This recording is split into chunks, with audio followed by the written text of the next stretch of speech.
Hello my dear students, welcome back to my YouTube channel Anki academy. आज का ये video 2025 में हिंदी का पेपर देने वाले क्लास 10th के कैंडिडेट्स के लिए रहने वाला है। आप सभी को बता दें कि आज का पेपर बहुत वायरल पेपर रहने वाला है। अगर कोई भी कैंडिडेट इस पेपर को स्टार्टिंग से एंड तक देख लेता है तो 24 फरवरी को जिसका पेपर आने वाला है हिंदी का, सुबह 9 बजे आपको यही पेपर देखने के लिए मिलने वाला है। पेपर देकर आने के बाद 24 फरवरी को इस वीडियो में पूरी बता देना कि यह एक एक क्वेश्चन फंसा है या नहीं फंसा। पूरी वीडियो को स्टार्टिंग से एंड तक जरूर देखना है और देखोगे तभी जो है उसका फल मिलेगा आप सभी को। तो चलते हैं, बिना किसी देरी के वीडियो को स्टार्ट करते हैं। और आपको जो हिंदी से डर लगता है तो इस चैनल को सब्सक्राइब कर लीजिए। Hindi, English, math, SST, science सभी किसी से रिलेटेड यहाँ पे ऐसे ही क्वेश्चंस और आते रहते हैं। तो वीडियो को स्टार्ट करते हैं। वीडियो पसंद आए तो वीडियो को लाइक करें, शेयर, चैनल पर नए आए हैं चैनल को सब्सक्राइब करें। तो और ज़्यादा से ज़्यादा अपने फ्रेंड्स तक इस वीडियो को ज़्यादा से शेयर करना है। तो स्टार्ट करते हैं वीडियो को। आप सभी जब 2025 में 24 फरवरी को पेपर दोगे तो आप सभी को यही पेपर, हिंदी का वायरल पेपर देखने के लिए मिलने वाला। 908 इसका कैप्चा रहने वाला है और यहाँ पे मुद्रित पृष्ठों की संख्या 8 पेज रहने वाले हैं। यहाँ पे पूर्णांक 70 अंक का पेपर आप सभी को देखने के लिए मिलने वाला है। सबसे पहले करना क्या है आप सभी को, आप बोर्ड तो पहली बार दोगे तो आप सभी को यहाँ पे अनुक्रमांक लिखना है, यानी कि रोल नंबर अपना जो भी आपका रोल नंबर हो, 24, 0, 8, 15, 16, कुछ भी हो अपना रोल नंबर आपको यहाँ पे लिखना है। रोल नंबर के बाद लिखना क्या है आपका अपना नाम। यहाँ पे नाम लिखने के बाद सीधी नीचे आना है। आपको समय दिया जाएगा, समय देख लेंगे कि समय कितना मिल रहा है। आप सभी को यहाँ पे 3 घंटे 15 मिनट का जो है टाइम मिलेगा पेपर में। 3 घंटे 15 मिनट में जो आपको अपना पेपर करना होता है पूरा। ठीक है। अब नेक्स्ट बात आती है निर्देश। निर्देश क्या है? वो निर्देश जरूर है पढ़ना है। निर्देश क्या क्या दिए हुए हैं? निर्देश है प्रारंभ के 15 मिनट परीक्षार्थी को पढ़ने के लिए निर्धारित है, यानी कि प्रारंभ स्टार्टिंग के जो पीछे के 15 मिनट है वो केवल पेपर को पढ़ना है स्टूडेंट्स को। पेपर पढ़ने के बाद आप सभी लोग क्या करेंगे, सभी प्रश्न करना अनिवार्य है। ठीक है, यानी कि सभी प्रश्न है आपको करने हैं, कोई भी क्वेश्चन छोड़ना नहीं है आप सभी को। और यहाँ पे इस प्रश्न पत्र के दो खंड, खंड अ तथा खंड ब में विभाजित हैं, यानी कि दो खंड में खंड अ तथा खंड ब में पूरा पेपर विभाजित है। और यहाँ पे खंड अ में 1 अंक के बहुविकल्प 20 बहुविकल्पी प्रश्न निश्चित हैं, जिनके उत्तर ओएमआर उत्तर पत्रक पर देने हैं। आप सभी को बता दें कि 20 क्वेश्चन के लिए आप सभी को ओएमआर आंसर शीट दी जाएगी। ओएमआर आंसर शीट पे आपको 20 सवाल करने हैं। और इसके बाद बात आती है खंड अ के प्रत्येक प्रश्न का निर्देश पढ़कर केवल ओएमआर उत्तर पत्रक पर ही उसका आंसर दें, यानी कि जो ओएमआर आएगी केवल उसी पर आपको 20, पूरा खंड अ है उसको ओएमआर पर ही देना है आप सभी को। ओएमआर उत्तर पत्रक पत्रक पर देने के बाद उसे काटे तथा व्हाइटनर इरेजर का प्रयोग नहीं करना है आप सभी को। ठीक है, अगर आप व्हाइटनर इरेजर का प्रयोग करते हो तो वो क्वेश्चन हो जाता है गलत, तो ऐसी स्थिति आपको नहीं बनानी है। अब बात आती है प्रश्न पत्र के सम्मुख उसके अंक निर्धारित हैं, यानी कि हर एक क्वेश्चन के आगे उसके जो अंक है, नंबर है, वो लिखे हुए कि क्वेश्चन कितने नंबर का रहने वाला है। आप सभी को टीचर से पूछने की ये भी रहने वाली नहीं है कि ये कौन सी कितने नंबर का है, तो ये इसके क्वेश्चन के आगे लिखे होंगे। खंड में 50 वर्णात्मक प्रश्न है, खंड ब में 50 वर्णात्मक प्रश्न रहने वाले हैं, खंड अ में 20, 20 और 50 हो गए 70 नंबर। 70 नंबर का आपका पेपर यहाँ पर ये रहने वाला है। अब बात आती है खंड बी में सभी प्रश्नों के उत्तर एक साथ देने हैं। ठीक है, सभी प्रश्नों के उत्तर एक साथ देने हैं। हिंदी का पेपर वायरल पेपर। पहला क्वेश्चन आप सभी के सामने ये रहा। हर एक क्वेश्चन इंपोर्टेंट है, इस पूरे सेट को लगा लेते हो तो आपको कोई भी समस्या नहीं आएगी पेपर में। खंड अ बहुविकल्पीय प्रश्न देख लिए, अंक सामने लिखे हुए हैं कितने, एक नंबर का ये क्वेश्चन और 1 नंबर का ये क्वेश्चन रहने वाला है। क्वेश्चन क्या है, गबन उपन्यास का लेखक कौन है? प्रेमचंद, जयशंकर प्रसाद, महादेवी वर्मा, रामधारी सिंह दिनकर। जल्दी से जल्दी वायरल पेपर लगा हुआ है, जल्दी से हम जितनी जल्दी कोशिश बनेगी उस पेपर को जल्दी से जल्दी निपटाएंगे। इसका राइट आंसर प्रेमचंद्र रहने वाला सबसे पहला। आपको पहले प्रेमचंद्र यहाँ पे राइट आंसर। नेक्स्ट, कामायनी महाकाव्य की रचयिता कौन है? सुमित्रा नंदन पंत, राम जयशंकर प्रसाद, रामधारी सिंह दिनकर, हरिवंश राय बच्चन। कामायनी महाकाव्य, तो कामायनी महाकाव्य के हैं जयशंकर प्रसाद, जो कि बी आपका क्वेश्चन है राइट आंसर। एक क्वेश्चन 1 नंबर का। झांसी की रानी कविता किसने लिखी है? सुभद्रा कुमारी चौहान, महादेवी वर्मा, मैथिली शरण गुप्त या प्रेमचंद। राइट आंसर झांसी की रानी पूछा है। झांसी की रानी की कहानी किस कविता में लिखी है और किसने लिखी है? इसका राइट आंसर है सुभद्रा कुमारी चौहान। सुभद्रा कुमारी चौहान जी ने इनको लिखा है। और नेक्स्ट क्वेश्चन है, मधुशाला काव्य किसके द्वारा लिखा गया है? मधुशाला काव्य, तो मधुशाला जो काव्य है वो लिखा गया है यहाँ पे हरिवंश राय बच्चन, रामधारी सिंह दिनकर, सुमित्रानंदन पंत या महादेवी वर्मा के द्वारा। हरिवंश राय बच्चन इसका राइट आंसर रहने वाला है। नेक्स्ट, रामचरितमानस की रचना किस ने की? तुलसीदास, कबीरदास, सूरदास या मीराबाई? इसका राइट आंसर हर एक कैंडिडेट जानता होगा। इसका राइट आंसर तुलसीदास रहने वाला है। और ये वायरल पे क्वेश्चन है, जरूर आएंगे सभी क्वेश्चन, तो इनको एक बार जरूर लगाना है स्टार्टिंग से एंड तक। बरवे नायिका भेद रचना किसने की? रहीम, केशवदास, सूरदास और तुलसीदास। वीडियो में आगे जाके बताएंगे कि आप सभी को एक क्या ट्रिक लगानी है। जैसे आपके पूरे नंबर मिल जाएंगे, एक ट्रिक लगानी है, उसको बताएंगे बाद में। वीडियो को स्टार्टिंग में या बीच में बता देंगे आप सभी को क्वेश्चनों के लगाने के बाद। इसका राइट आंसर क्या रहने वाला है? बरबर नायिका भेद रचना किसने की? रहीम, केशवदास, सूरदास या तुलसीदास? Right answer Keshavdas. साकेत महाकाव्य किसने लिखा? मैथिली शरण गुप्त, रामधारी सिंह दिनकर, महादेव वर्मा या सुभद्रा कुमारी चौहान? साकेत महाकाव्य, तो साकेत महाकाव्य है वो किसने लिखा? ये लिखा था मैथिली शरण गुप्त ने। ठीक है। सूरदास किसके भक्त कवि हैं? सूरदास जी हैं आप सभी के कृष्ण के। ठीक है। और यहाँ पे ये तो हो गए हमारे, ये भी हो गए। तो अब ये बात आती है 9वां क्वेश्चन, भक्ति काल के प्रमुख कवि संत कवि कौन से हैं? कबीरदास, जयशंकर प्रसाद, सुभद्रा कुमारी चौहान, हरिवंश राय बच्चन? इसका जो रहे सही आंसर रहने वाला है 9वें क्वेश्चन का रहने वाला है कबीरदास। भक्ति काल के कवि कबीरदास हैं। और यहाँ पे मीराबाई ने किस देवता की भक्ति की? इसका राइट आंसर आप सभी को पता होगा, मीराबाई ने कृष्ण की भक्ति की थी। तो यहाँ पे कृष्ण आंसर। तो यहाँ पे आपका नेक्स्ट क्वेश्चन है, छायावादी युग का प्रमुख कवि कौन था? सुमित्रानंदन पंत, प्रेमचंद्र, कबीरदास या तुलसीदास? लगाइए। इसका राइट आंसर रहने वाला है आप सभी का सुमित्रानंदन पंत, ए। अब नेक्स्ट क्वेश्चन है, निराला किस विधा की कवि थे? छायावाद, भक्तिकाल, रीतिकाल, आधुनिक काल? लगाइए इसका राइट आंसर क्या रहने वाला है। सबसे पहले आंसर लगाइए, इसका राइट आंसर क्या रहने वाला है? निराला। इसका निराला वाली का आंसर रहेगा आप सभी का छायावाद। यहाँ से आपका ये छायावाद रहने वाला निरालावाद का। अंधा युग नाटक किसने लिखा था?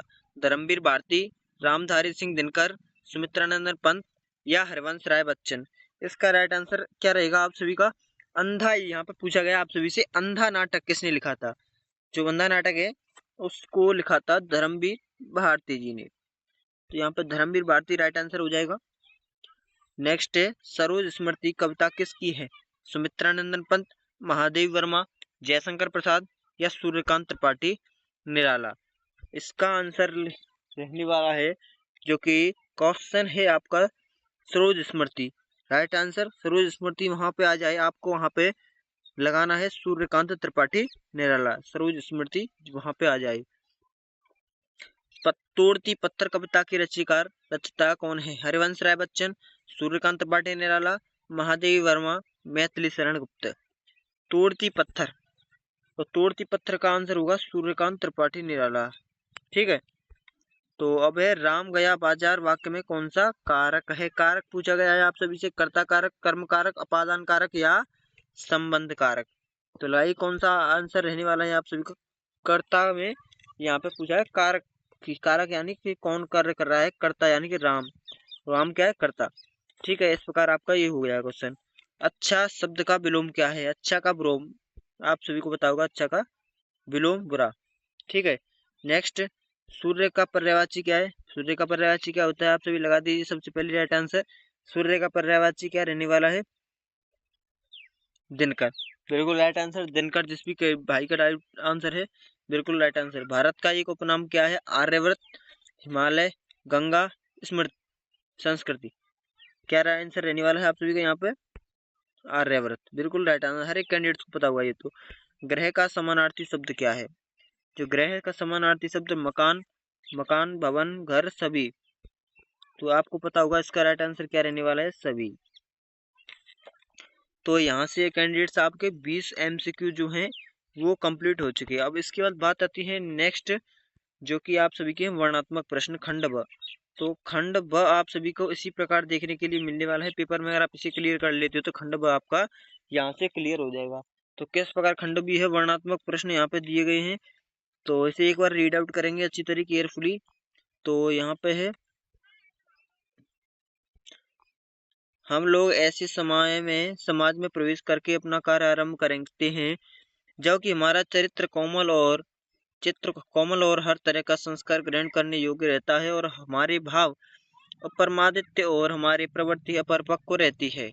हम लोग कच्ची मिट्टी की मूर्ति के समान रहते हैं, जिससे जो जिस रूप का चाहे उस रूप का करे, चाहे राक्षस बनावे चाहे देवता। ऐसे लोगों का साथ करना हमारे लिए बुरा है जो हमसे अच्छे दृढ़ संकल्प के हैं, क्योंकि हमें उनकी हर एक बात बिना विरोध के मान लेनी पड़ती है। पर ऐसे लोगों का साथ करना और भी बुरा है जो हमारी बात को ऊपर रखते हैं, क्योंकि ऐसी दशा में न तो हमारे ऊपर कोई दबाव रहता है और ना ही हमारे लिए कोई सहारा रहता है। ये आपका लिया गया है, आप सभी को पता होगा, ये मित्रता नामक पाठ से लिया गया है। मित्रता समाज में ऐसा ही जो है ऐसा ही रहता है। मित्रता में, मित्रता चैप्टर से आप सभी को लिया गया है। और मित्रता आपको पता होगा, जो कि मित्रता है उसके जो लेखक हैं आप सबको पता होगा, रामचंद्र शुक्ल। आपके जो लेखक हैं यहाँ पे रहने वाले रामचंद्र शुक्ल। ठीक है, यहाँ पे रामचंद्र शुक्ल पाठ के लेखक का नाम और पाठ का नाम मित्रता रहने वाला है। ठीक है, अब बात आती है, प्रस्तुत संदर्भ तो लिख दिया और पाठ के लेखक और का नाम लिख दिया यहाँ से हमने। अब यहाँ पे रेखांकित अंश की व्याख्या पूछी गई है। तो चाहे देवता तक रेखांकित अंश है, इसका लिखेंगे। आपको लिखना है सबसे पहले, देखिए यहाँ पे सुनेंगे एक बार। यहाँ आपको लिखना है कि लेखक का कथन है कि जब हम अपने घर से बाहर निकलकर समाज में कार्य आरंभ करते हैं, ठीक है, इस प्रकार लिखिए, तब हम प्राय अपरिपक्व होते हैं। कुछ शब्द इसी में से लेने नहीं तो थोड़े कठिन से हों, वो ले लीजिए। उस समय हमारा मन कोमल होता है और हम जिस किसी स्वभाव के लोगों से संपर्क में आते हैं और हमारा चित्त उस पर अवश्य प्रभाव पड़ता है, क्योंकि हमें उसी समय अच्छे या बुरे का विवेक नहीं होता। हमारे विचार अच्छी तरह शुद्ध नहीं होते हैं और हमारा स्वभाव पूरी तरह विकसित नहीं होता है। और लेखक का कहना यह भी है, जब वो किसी घर से बाहर निकलते हैं तो सामाजिक व्यक्ति सामाजिक जीवन में प्रवेश करता है और उसी समय उसका स्वभाव कच्ची मिट्टी के समान होता है। तो यहाँ पे कच्ची मिट्टी का शब्द है, कच्ची मिट्टी के समान होता है। और मिट्टी की मूर्ति जब तक आग में नहीं तपाई जाती तब तक उसे इच्छा अनुसार रूप में नहीं दिया जा सकता। उसी प्रकार जब हमारे स्वभाव और विचारों में दृढ़ता नहीं होगी तब तक हमारे आचरण को मनमानी रूप से ढाला जा सकता है। ठीक है, तो यहाँ तक ये आपका जो हो रहने वाला तो वो हो गया। लेखक के अनुसार व्यक्तियों को किन लोगों के साथ नहीं करना चाहिए, किन लोगों का व्यवहार साथ नहीं करना चाहिए, तो इसका राइट आंसर होगा स वाले का, जो डी है स। लेखक के अनुसार हमें ये नहीं करना चाहिए ऐसे लोगों जिनकी हर बात हमें बिना विरोध के माननी पड़ती हो। तो एक तो यहाँ पे ये हो गया, और एक रहने वाला है ऐसे लोग जो सदैव हमारी ही बात को महत्व प्रदान करें अथवा ऊपर रखें। तो ये यहाँ पे ये रहने वाला है। ठीक है, तो यहाँ से ये क्वेश्चन आपका क्लियर हो चुका होगा। अब नेक्स्ट देखते हैं, अथवा करके आप उसे नहीं करना चाहें तो इसे भी कर सकते हैं, कोई दोहराया नहीं है। इसे भी बता देंगे अभी आपको, इसे भी चेक करेंगे। आज हम इसी निर्मल शुद्ध शीतल और स्वस्थ अमृत की तलाश में हैं और हमारी इच्छा अभिलाषा और पर्यटन यह है कि वह इन सभी अलग अलग बहती हुई नदियों में से अभी भी उसी तरह बहता रहे, इसमें कि वह अमृत पदार्थत्व देता रहे जो जमाने के हजारों थप्पड़ों को बर्दाश्त करता हुआ आज भी अस्तित्व को कायम रखे हुए और रखेगा। तो यहाँ पर ये रहने वाला है प्रस्तुत गद्यांश में संदर्भ लिखना और पाठ का लेखक का नाम। तो आपको पता होगा ये आया है भारतीय संस्कृति नामक पाठ से। ठीक है, भारतीय संस्कृति जो आपका चैप्टर है वहां से लिया गया है। देखिए इसे एक पेज पे लिख देते हैं। आपका ये रहने वाला है आपका भारतीय संस्कृति। भारतीय संस्कृति यहाँ पे रहने वाला है आप चैप्टर का नाम। और जो कि इसके लेखक हैं, लेखक का नाम भी लिख दिया जाएगा। लेखक का नाम है डॉक्टर राजेंद्र प्रसाद। डॉक्टर राजेंद्र प्रसाद इसके लेखक हो गए। तो यहाँ से ये क्लियर हो चुका होगा आपको। अब आती है रेखांकित अंश की व्याख्या। इसकी जो व्याख्या है वो किस प्रकार होगी पूरे पैराग्राफ की, वो समझते हैं। तो इसकी व्याख्या रहने वाली है, भारतीय संस्कृत रूपी विशाल सागर में आकर गिरने वाली इन नदियों, नदियां अमृत तालाब लिख सकते हैं, में एक ही स्वभाव जैसा शुद्ध शीतल स्वच्छ तथा स्वास्थ्यप्रद जल अमृत के समान प्रवाहित होता रहता है। इस जल में एक ही उत्ताद भाव का समावेश है जो हमारी भारतीय संस्कृति को अमृत और स्थिरता प्रदान करता है। लेखक की हार्दिक इच्छा है कि विभिन्न विचारधाराओं के रूप में प्रवाहित इन नदियों में वह अमृत देता, तत्व देता और सदैव बना रहे, जिससे सभी लोगों में प्रेम और राष्ट्रीयता की भावना का संचार हो। इस भावना का विस्तृत रूप से ही सनातन धर्म और यही भारतीय संस्कृति की उदात्त परंपरा भी है। यद्यपि इस देश ने हर तरह तरह के संकट झेले हैं तथा भारतीय संस्कृति में विद्यमान विभिन्नता में एकता ऐसा तत्व है जो आज तक मिटाया नहीं जा सकता, कायम रखेगा और रहेगा। ठीक है, तो ये सेकंड हो गया हमारा। इस प्रकार कुछ बना बना के लिख दीजिए। और हमारे अस्तित्व को कौन कायम रखे हुए है, तो हमारे अस्तित्व को कौन कायम रखे हुए? जल, अमृत। अमृत क्या होता है? जल, तालाब, तलाश, नदी, तो कौन? जल। इस प्रकार आप इसे कर सकते हैं। नेक्स्ट है पद्यांश है, चरण कमल बंदो हरे राई, जाकी कृपा पंगु गिरे लंगे, अंधे को सब कुछ दर्शाई, बहरो सुन गूंगा पन बोले, शंख चले सिर छत्र धराई, सूरदास स्वामी करना में बार बार बंदोते ही पाई। ये पैराग्राफ रहने वाला है। तो आप इसे किस प्रकार करेंगे? यहाँ पे सबसे पहला क्वेश्चन है 3x2 यानी कि 6 नंबर का ये रहने वाला है। दो का ये दो दो के रहने वाले हैं आप सभी के। गद्यांश का संदर्भ लिखना है और पाठ के लेखक का नाम। तो किस प्रकार लिखा जाएगा चेक करेंगे। ये आया है आपका सूर सागर नामक। इस प्रकार लिखिए, यह पद्य श्री सूर सागर द्वारा रचित सूर सागर देखिए अब गलत है, सूर सागर नामक ग्रंथ से हमारी पाठ्य पुस्तक हिंदी के काव्य खंड में संकलित पद, चैप्टर का नाम पद शीर्षक से लिया गया है। इस प्रकार लिख सकते हैं। ठीक है, और इसके रचयिता सूरदास जी हैं। ठीक है, आपको पता होगा इसके रचयिता कौन है? सूरदास। तो यहाँ से ये क्वेश्चन हो जाता है हमारा पूरा। रेखांकित अंश की व्याख्या पूछिए। रेखांकित अंश की व्याख्या किस प्रकार कर सकते हैं? यहाँ पे सूरदास जी कहते हैं कि श्री कृष्ण के कमल रूपी चरणों की वंदना करते हुए कहते हैं कि इन चरणों का प्रभाव बहुत व्यापक है। इनकी कृपा हो, जिस पर इनकी कृपा हो जाए तो वह लंगड़ा व्यक्ति भी पहाड़ को लांघ सकता है और अंधे व्यक्ति को सब कुछ दिखाई देने लग जाता है। और इनके चरणों में अनोखे प्रभाव से बहरा भी सुनने लग जाता है और गूंगा भी दोबारा बोलने लग जाता है। किसी दरिद्र व्यक्ति पर इनकी कृपा हो जाए तो वह राजा भी बनकर और सर पर राज छत्र धारण करके भी चल सकता है। सूरदास जी कहते हैं कि ऐसे दयालु प्रभु श्री कृष्ण के चरणों में की मैं बार बार वंदना करता हूँ। ये यहाँ पे व्याख्या हो चुकी है। अब आते प्रस्तुत पद्य में कौन सा रस पूछा है। अब यहाँ पे रस कौन सा आप भी चेक कर सकते हो। इसमें भाव भक्ति का आ रहा है तो इसमें भक्ति ही रस रहने वाला है। ठीक है, रस भक्ति रहने वाली है। और इसके बाद है, अथवा ये कर सकते हैं, ये इस पे 6 नंबर मिल जाएंगे। ये नहीं करोगे तो आप इसे कर लीजिए। उदित उजागरी मंच पर रघुवर बाल पतंग, विकसे संत सरोत्सव, हर्षे लोचन भृंग। इसे किस प्रकार करेंगे? ये कौन से पाठ से लिया गया है चेक करेंगे। यहाँ पे ये आपको पता होगा, ये आपका जो लिया गया है वो गोस्वामी तुलसीदास जी ने लिखा है। तुलसीदास जी ने लिखा है, तुलसीदास जी द्वारा रचित है। देखिए यहाँ पे गलत हो गया, तुलसीदास द्वारा रचित है यहाँ पे ये। और चैप्टर का नाम क्या है, कहाँ से लिया गया है? धनुष भंग। श्री रामचरितमानस जो पवित्र ग्रंथ है हिंदू धर्म का। श्री रामचरितमानस के कौन से खंड से? बालकांड से। बालकांड है श्री रामचरितमानस में, वहां से लिया गया है। धनुष भंग चैप्टर का नाम है। चैप्टर का नाम क्या है? धनुष भंग। ये चैप्टर का नाम आपका रहने वाला है, ठीक है। और ये तो हो गया अब रेखांकित अंश की व्याख्या।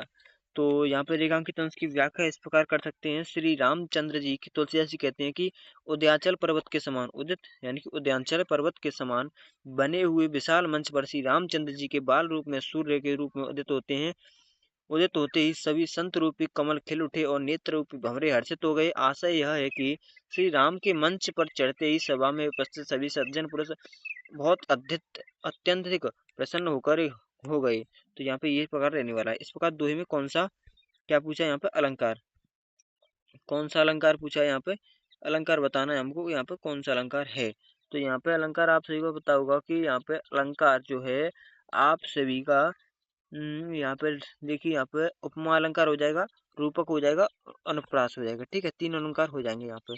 कौन कौन से? उपमा, रूपक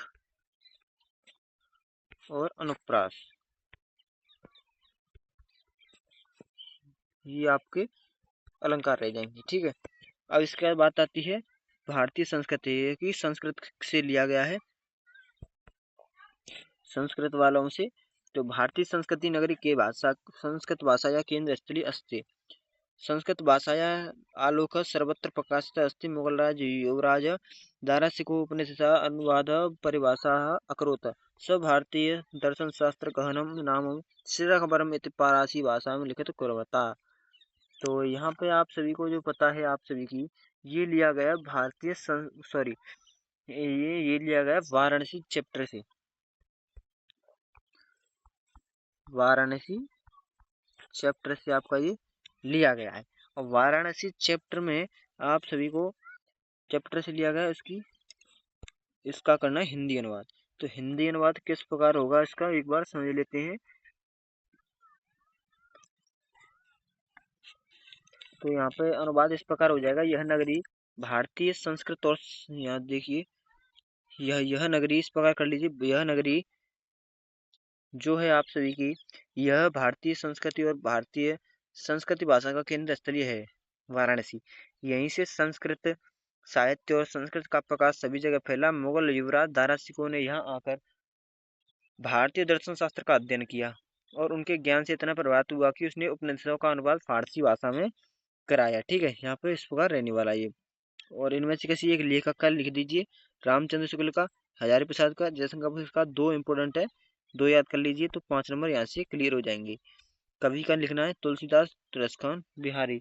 तो तुलसीदास और रसखान का कर लीजिए, 2 इंपोर्टेंट है, 1 आ जाएगा आप सभी का 5 नंबर का, ठीक है। और यहाँ पे संस्कृत खंड से कोई श्लोक ना आया हो तो उसे लिखें, जो कि सर्वे बंतु सुखिनः सर्वे सन्तु निरामया सर्वे भद्राणि पश्यन्तु माँ कश्चित् दुःख भाग भवेत्। इसे लिख दीजिए आप, ये बहुत इंपॉर्टेंट है, ठीक है। और नेक्स्ट है किन्हीं 2 प्रश्नों के उत्तर देने। वाराणसी कत्र, वाराणसी यहाँ पर लिख आ जाएगा कुत्र नगरी, कैसी नगरी है? गंगायाम। किसके किनारे है? गंगायाम, गंगा के किनारे। वीर केन पूज्यते, वीर वीरेण पूज्यते, ठीक है। और चंद्रशेखर का आशित देशभक्त, चंद्रशेखर देशभक्त था। तो इस प्रकार यहाँ पे ये हो जाएगा। एक का निबंध लिख दीजिए, यहाँ पे आतंकवाद पे कारण या निवारण पे लिख दीजिए, प्रदूषण की समस्या समाधान पे लिख दीजिए, विज्ञान अभिश्राप या वरदान लिख दीजिए। तो यहाँ पे आप सभी के ये रहने वाले हैं निबंध। किसी एक पे आपको निबंध लिखना है, तो निबंध के आपको मिलने वाली है 7 नंबर, ठीक है।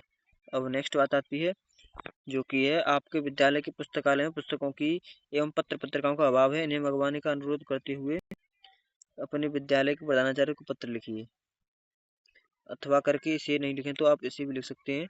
अपने क्षेत्र में व्याप्त गंदगी के कारण उत्पन्न डेंगू मलेरिया जैसी भयंकर बीमारियों के लिए एक दैनिक पत्र संपादक को लिखिए। इनको लिख दीजिए, आपके 4 नंबर क्लियर हो जाएंगे। तो इस प्रकार आपकी ये वीडियो रहने वाली है, और इसको अगर कर लेते हैं तो आप सभी के 70 नंबर क्लियर हो जाएंगे। तो वीडियो कैसी लगी कमेंट बॉक्स में जरूर लिखना है। मिलते हैं आगे इसी नेक्स्ट वीडियो में। So thank you for watching. जय हिंद, जय भारत।